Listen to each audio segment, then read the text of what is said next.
I'm Mary Ruth Harris, and you're watching Shaw TV. This is our Earth Day special. One voice, one island, one planet. We're going to introduce you to people making an environmental difference up and down the island. From saving the salmon in the Tsolsum River in the Comox Valley, to removing dangerous fishing gear out of Barkley Sound on the west coast.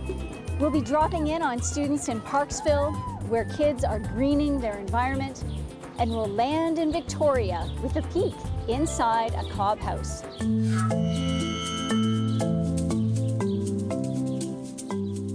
More than 1 billion people will celebrate Earth Day today. It was founded in 1970 and is seen as the birth of the environmental movement. We are doing our part because we're communicating with everybody up and down the island today using our iPads and FaceTime. It's going to minimize our carbon footprint. We're here in the north, right on the Courtenay River estuary.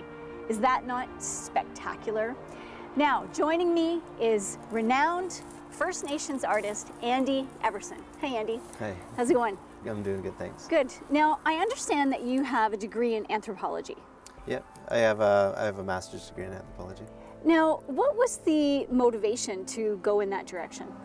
I wanted to find a career that I could study aspects of my traditional First Nations culture and get paid to do it. Okay. And then at some point that morphed into artistry. How did that happen for you? Well, I was writing my master's thesis and I had to find some way to procrastinate. And so I started to create some artwork and tried my hand at the art market and started to fall in love with creating more and more artwork, and people started to collect my artwork. Now, one of the biggest themes in your artwork, because I am a fan, is nature. And why does that play such an important part for you? Nature's pretty crucial to my artwork because it's part of our traditional territories, and it's so connected to our culture that it's next to impossible to separate the environment from who we are as Aboriginal people, because we're placed here in this land by the Creator. We've developed over thousands and thousands of years this connection to the land, and I feel that part of that connection shows in my artwork, and so I like to show the different animals and the environment, the landscape in my pieces. So the message for Earth Day is to minimize your footprint and respect all of that which is around us, the land that the Creator gave us. Thank you so much. It was wonderful to talk to you today. Now, we are going to go to a story by Marjorie Greaves, and it's all about the Tsolum River restoration. Have a look. We do not inherit the earth from our ancestors, we borrow it from our children. This Haida proverb practically a fundamental call for action for the Tsolum River Restoration Society. Back in the 1960s, a copper mine on Mount Washington is abandoned after 4 years. Devastating consequences for what up until then was a thriving river. In 2000, the Department of Fisheries and Oceans declares this river dead. Unacceptable for the emerging stewards of the Tsolum River. They ceased all projects on the river. Everybody walked away from the table. And here's a group of ordinary citizens going, now what? And a number of things. I mean, it was a very interesting and detailed history from that point. But I think it can be said that it was just this group of ordinary British Columbians, this ordinary citizens from around the valley who just would not take no for an answer and just kept at it and kept at it. Came up with ideas, always solution-oriented, always trying to build partnerships, trying to get along, trying to figure out how we can work together to make these things happen. And really that's the success, is the number of people who brought other people together and how all of that partnered to a very big success story. That's how you do it. That's, if you're going to be an activist these days, you've got to realize that there just are very few resources. They're very stretched. So you really have to be additive. You have to add to and come up with solutions and be a part of that solution. And then things start to happen. When the going got tough, one option could have been to simply give up. But collectively, perhaps this has been an opportunity to learn from our mistakes. Rivers all over this province were really devastated by historical logging, the logging that occurred before the 50s. You know, machinery through the creeks were used to float logs down. Nobody knew, you know. We learned a lot from the debacle at Mount Washington of how not to mine. We learned a lot about how not to log. So a lot of these things have changed. Our resource extraction is much better today because of some of these disasters that followed the original resource extraction. So now with the water quality fix, now we can go to work with all those other problems that were always there, but it was very difficult to get you know, funding, a lot of motivation on the part of agencies, et cetera, to do something, because anything we did, the fish were still going to die. Now water quality allows us to move forward. So really, it's just the beginning. Nothing like a new beginning to keep the momentum going. To find out about the ongoing volunteer opportunities, you can visit their website. In the Comox Valley, I'm Marjorie Greaves.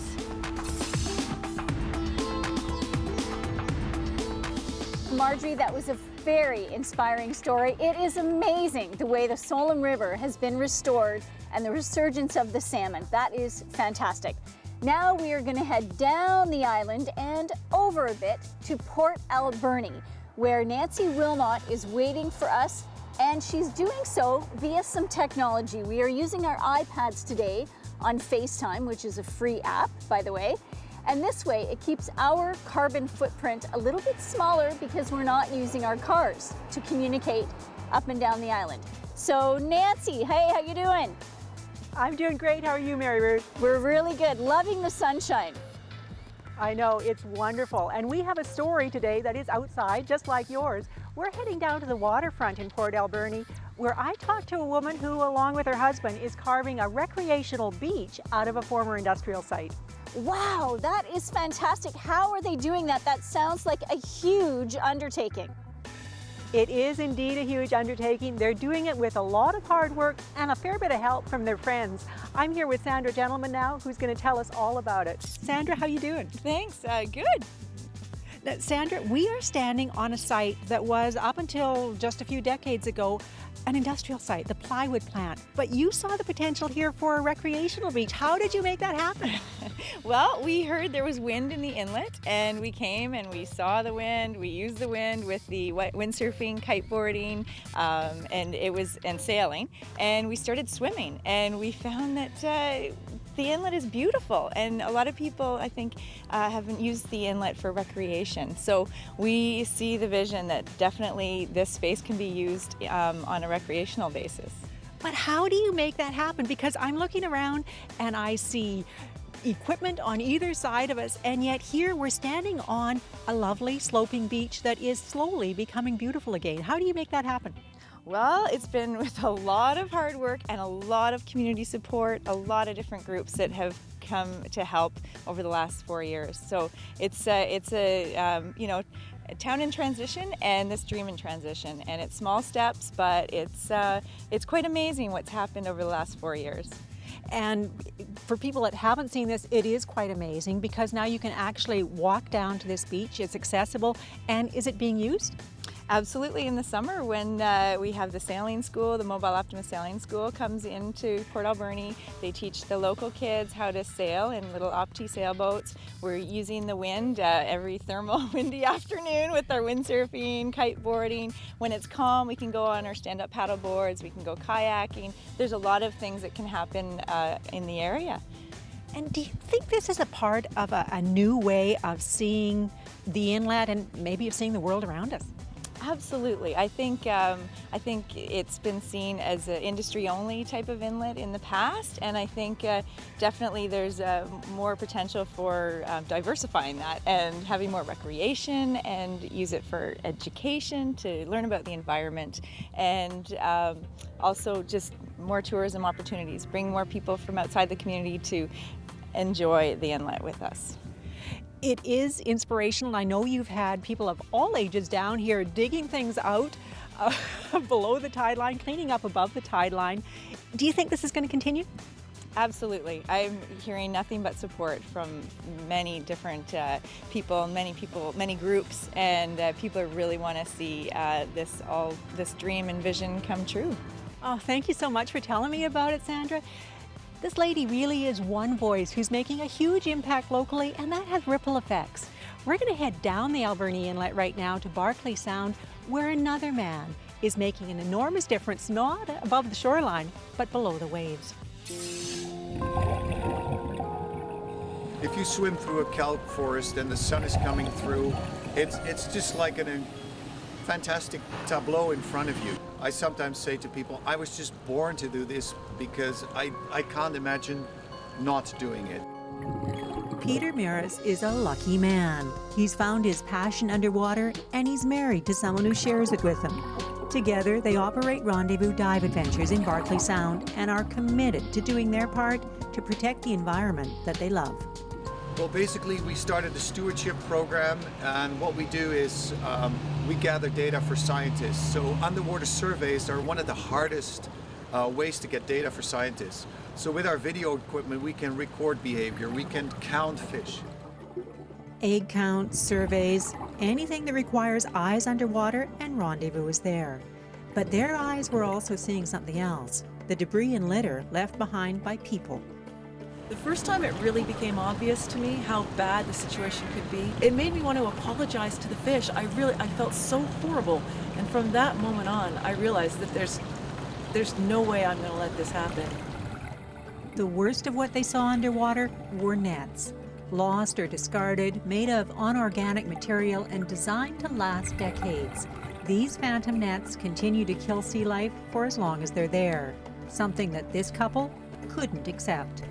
We developed a formal program with the help of the Department of Fisheries and Oceans and with the cooperation of the Gillnet Association to make sure that if a gillnetter's net gets stuck, that we are the volunteer divers that go there on our own time, on our own money, and clean it up.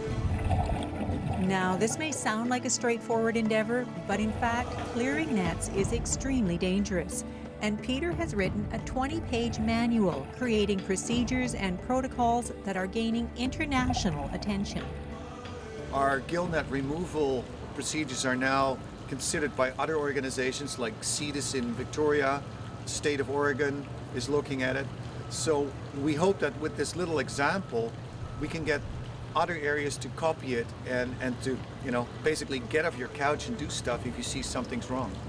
I mean, it's something you do as naturally as breathing. You see a situation, you do something about it, you act on it. I know it makes a difference because the gillnetters are buying into it. We see people in other areas copying it. We see people writing me letters and saying, can you help us adapt it for our area? So yes, I'm convinced it makes a difference, and every single little action helps. Every action, every person responsible. You can help support the volunteer work that Kathy and Peter are doing by purchasing their DVD, Kelp and Critters. Proceeds are used to cover the costs of their stewardship program. In Port Alberni, I'm Nancy Wilmot.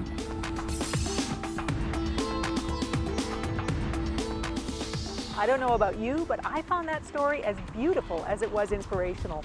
We're going to head over the hump now to our own Kait Burgan to find out what's inspiring her this Earth Day. Hey Kait, how you doing? I'm doing really well, Nancy. We're having a lot of fun here on FaceTime. We're at Parksville Elementary School, where we spent some time with a group of kindergarten students who are fully engaged in learning everything they can about how to become and be responsible stewards of the earth. When I was in kindergarten, the 3 R's, reading, writing, arithmetic, I didn't know about the reuse, recycle, reduce. What about you, Nancy? No, I think youngsters today are just tuned into the environment in a whole different way than we were, Kait. That is absolutely true, and this class is certainly no exception. The students of Mrs. D's kindergarten class today are very excited for a special delivery. The children here at Parksville Elementary School have good reason to cheer today. It's the day that Suncoast Waste Services is delivering big composting bins and some little ones for use in the classroom. This is something that their teacher has been working on for a very long time. I love dandelions. The kindergarten children in this year's class are referred to as the Billy Goats, but Mrs. D, your project about getting composting bins into the classroom goes back to the previous year. It does. We started the process writing letters, graphing all our garbage in the classroom just to discover what was really going in that big can at the end of the day. You don't even have garbage cans in the classroom anymore? There's no garbage can in our classroom. Why is it important to compost, do you think? Because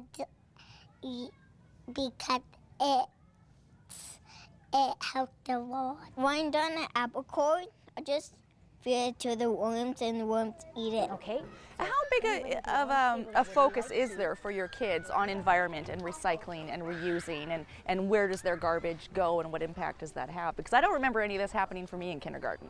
We really want to learn how to be environmental stewards, so a great deal of our curriculum is devoted to that. They started out here, then they went to here, and they're here, and they're here. We do nature kindergarten every week, and that's really the beginning of our stewardship. At the moment, we have just finished planting 5 Douglas fir trees in our school forest. I went to a wonderful workshop once, and it was described to me that today's kids have nature deficit disorder.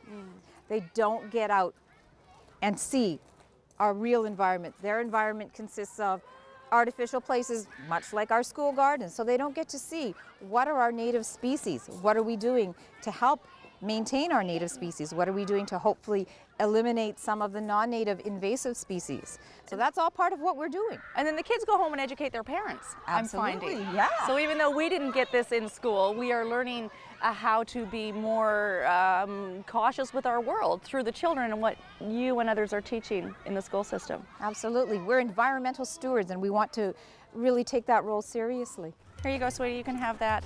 It's easy to see that these young children here at Parksville Elementary School are well on their way to becoming responsible stewards of the earth, moving from one generation to another now. Here is a Nanaimo man who is doing his part to make a smaller footprint. I do lots of things. It isn't enough. I'm going to say that right off the bat. We recycle everything that's possible to recycle and throw the minimum amount that we can to the garbage to go to the landfill. For Ilan Goldenblatt, owner of Nanaimo's popular Thirsty Camel Cafe, every little bit counts towards maintaining a life and a business focused on living sustainably. Our great-great-great-grandchildren need to have the access to the same things that we have and need to still be able to get clean energy, clean water. In the rate that we're going right now globally, it's not going to happen, so we need to seriously change our ways in order to make sure that what we have, and maybe that means that we need to have a little bit less today, but that what we have will be available for generations to come. Leading by example, Ilan uses the compost from the restaurant for his garden and chickens at home, also growing as much of his own food that he and his wife can. He also manages the Bowen Road Farmers Market, engaging and encouraging others on the positives of making alternative choices. It's been all like incremental steps. It's not like you wake up one morning and change your whole life. I came to my realizations in the last 15 years. I'm 39 years old. Until my mid-20s, I didn't have a care in the world. I was a mega consumer. Didn't recycle. I didn't think at all about the impact of my consumption on the world. Slowly started coming into the realization of how much privilege I have and how much of that privilege, nearly all of it, is actually unearned. I'm just lucky. Aiming to do a little more every year, Ilan tries to find more creative ways to give back to his community and to lessen his ecological footprint. I need to filter the oil at home, so I filter the oil at home down to 10 microns. Ilan runs his Mitsubishi Delica on old vegetable oil he collects from the restaurant instead of throwing it away. The engine does require a little boost from actual diesel, but once the switch happens, you can't even tell the difference. It isn't always easy because there's a lot of things that are sort of ready-made, like, oh, okay, you can recycle, and this is what we can recycle in Nanaimo and stuff like that. And I'm so grateful for people who inspire me, and so that's sort of maybe perhaps the biggest thing that I get is that people inspire me in return for what I'm trying to do for everybody else and for myself and for my family and community. In Nanaimo, I'm Jocelyn Matthew. We're continuing our special Earth Day coverage on Shaw TV, One Voice, One Island, One Planet, with a trip down to the South Island. But instead of using a vehicle and the gas that it would take to get there, we're bringing in technology through FaceTime. Karen Elgersma, you are always up to something fun, unique, and interesting. What is it today? Kait, this story is not only unique and special, but it will absolutely make you rethink everything. I'm standing in a Cobb House in the Highlands. Have you ever been to a Cobb House, Kait? I haven't. I've seen it on television. I've seen them in magazines. I've heard people talk about them. I've never been in one personally, and for some reason, I'm imagining a fantastic smell. You would think, but truly what makes this place magical is the philosophy behind it and how it has changed the lives of the people who live here. And I have to tell you this, it will surprise you. 8 years ago, Anne and Gord Baird set out to build their dream home by hand. And this funky 2-story Cobb house is not only extremely green, but it inspires a lifestyle of simplicity and harmony. Well, originally we wanted to build a home for our new multi-generational family where we could live in balance with nature, to actually build a home that functioned as part of the ecosystem. Like there's no line that separates our house from the rest of nature. So we share energy, water, and resources and actually benefit our ecosystem rather than degrade it. And their vision is now a reality. In fact, this home, which was completed in 2008, is the first to become a Living Building Challenge Award winner, quite possibly the world's strictest green building standard. The home that you're in right now, it is a load-bearing Cobb house. It's the first seismically engineered one in North America. So it is made out of clay, sand, and straw, and it is stacked. It's got living roofs, gray water systems, solar PV, solar hot water systems that heat the hot water in the floor. Part of the success of this home is that every detail was considered, from the roof to the toilets. And we've got rainwater harvesting from the living roof, and we drink that water now. And we've got composting toilets, and we reuse our gray water. And in this home, we actually use only 10% of the average amount of water that per person in BC. And we only use 10% of the electricity of the average residents in BC as well.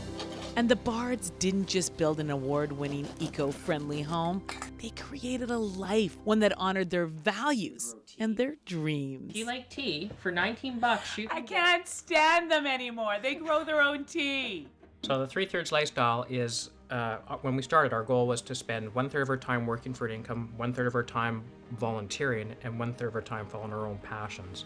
And so when we set out, it took us 6 years of a dedicated focus to get to that point. And about 1.5 years ago, 2 years ago, we finally got there.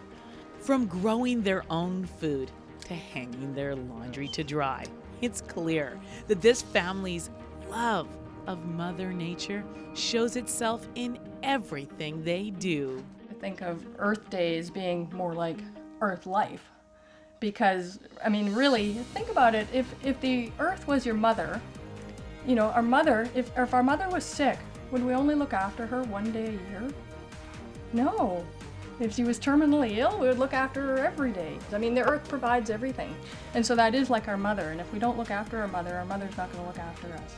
I think of Earth Day as my birthday. It is actually. Actually, it is my birthday. Thank you so much, Anne and Gord, for inviting us into your beautiful Cobb home. But more importantly, for reminding us that if we just shift the way we think a little bit, we can make a big impact on the planet. By the way, Gord, happy birthday. I just love it that your birthday's on Earth Day. And as we celebrate Earth Day here on Shaw TV, One Voice, One Island, One Planet, we are looking at stories all across the island. And our very own Nikki Ewanyshyn headed to the Panama Flats in Saanich to discover what the future is for that beautiful land. We packed our entire lives in the back of a truck, and now we're here.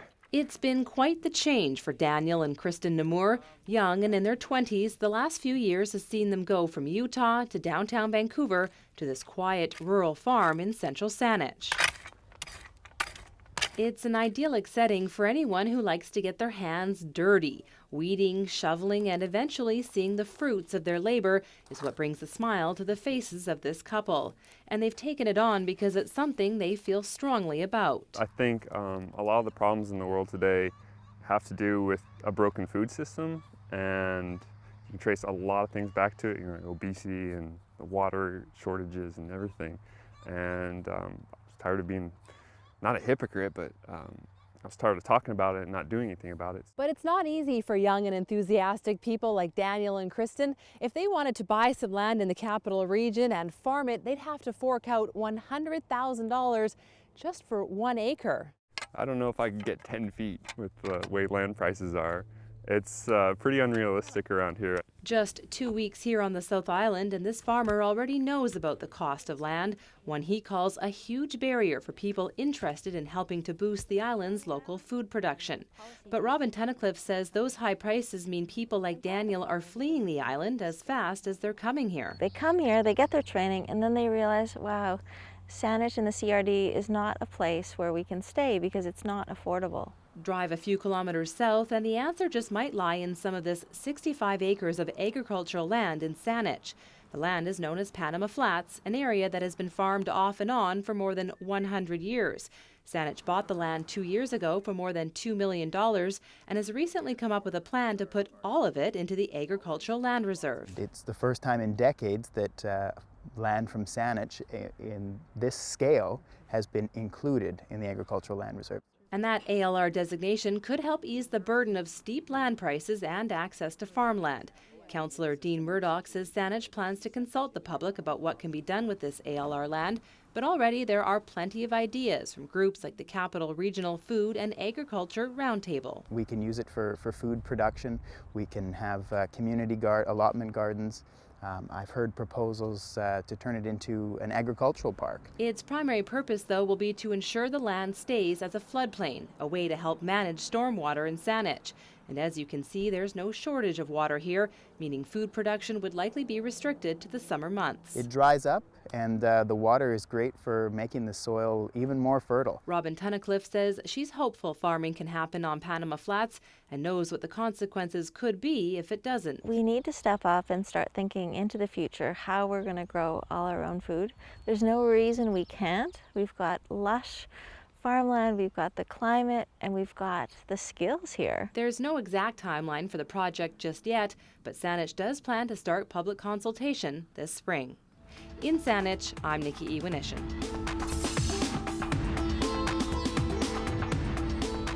Well, that brings us to the end of our Earth Day special.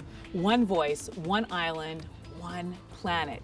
Proof that we really can make a difference. I'd like to thank all my colleagues across the island, Ruth Harris from the Comox Valley, Nancy Wilmot from Port Alberni, and Kait Burgan from Parksville. It's been a lot of fun working as a team across the island, and I'd like to thank you for watching. Happy Earth Day, everyone.